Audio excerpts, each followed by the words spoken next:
నమస్కారం ఘంటారావానికి స్వాగతం. ముందుగా ప్రధాన అంశాలు. ఎన్టీఆర్ జిల్లాలో ఉధృతంగా ప్రవహిస్తున్న వాగులు, ప్రమాదకరంగా రాకపోకలు సాగిస్తున్న వాహనదారులు.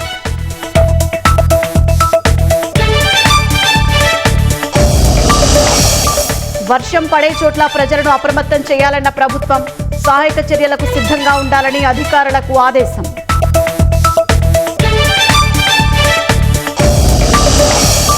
తెలంగాణ కామారెడ్డి జిల్లాలో జల దిగ్బంధంలో పలు గ్రామాలు, ఇళ్లు ఖాళీ చేసి సురక్షిత ప్రాంతాలకు వెళ్తున్న ప్రజలు.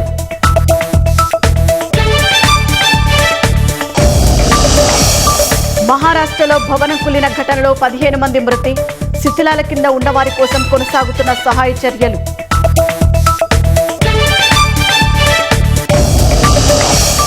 భారత్పై మరోసారి అక్కసు వెళ్లగక్కిన అమెరికా, ఇండియా వల్ల రష్యా ఉక్రెయిన్ యుద్ధం కొనసాగుతుందని వ్యాఖ్య.